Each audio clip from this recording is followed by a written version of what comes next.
Nagpur police ने एक जो शख्स है जगदीश उइके उसको अरेस्ट किया है। सरेंडर उसने नहीं किया है और उसके अंतर्गत उस पर एक गुना दाखिल किया है 353(1)(ब), 353(1)(c) और 353(2). इसमें उसने जो गुना किया है उसने कुछ मैसेजेस भेजे हैं अलग अलग समय पर एयरलाइंस को, क्या कहते हैं, गृह मंत्री को, मुख्यमंत्री को और अलग अलग अधिकारियों को, जिसमें उसने बताया है कि यहाँ पर अटैक होने वाला है और क्या कहते हैं, कहीं बम लगाए गए हैं, मार्केट प्लेस में बम लगाए गए हैं, रेलवे स्टेशन में बम लगाए गए हैं, एयरपोर्ट पे बम लगाए गए हैं। इस तरीके से उसने अफवाह फैलाने की कोशिश की है, जिसकी वजह से पूरी यंत्रणा उसमें लग जाती है।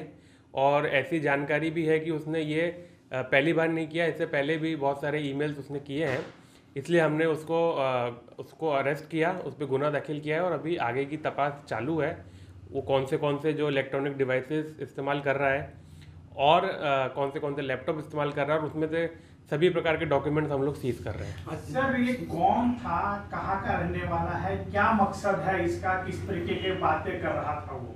जगदीश उइके जो है 35 साल का है, एक लेखक भी है और नागपुर का ही रहने वाला है। वैसे ओरिजिनली चंद्रपुर का रहने वाला है, अभी नागपुर में वो रहता है।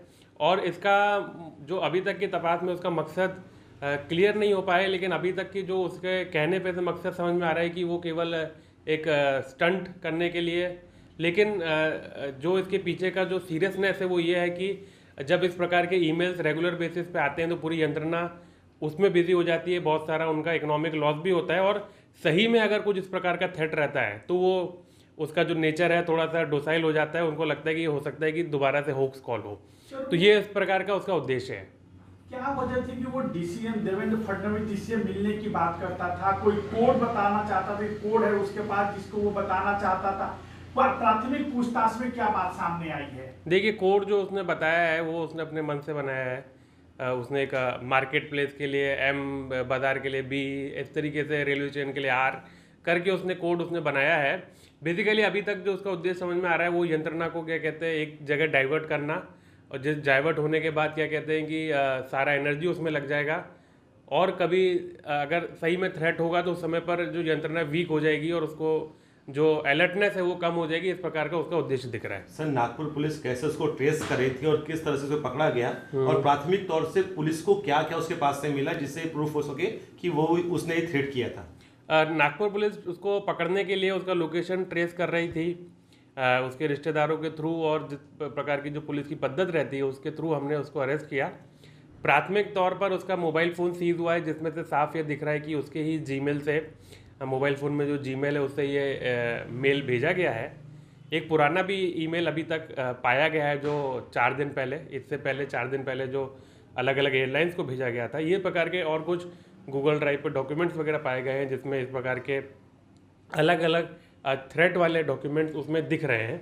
लेकिन ये भी देखा गया है कि उसके पास केवल एक डिवाइस नहीं है, और भी 4-5 डिवाइसेज हैं। तो उनको हम लोग अभी PCR लेके जब्त करेंगे और फिर उसके बाद आगे की तपास करेंगे।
अरे पीछे लो ना, या तुम ही शूट कर लो, मैं रख लेता कैमरा।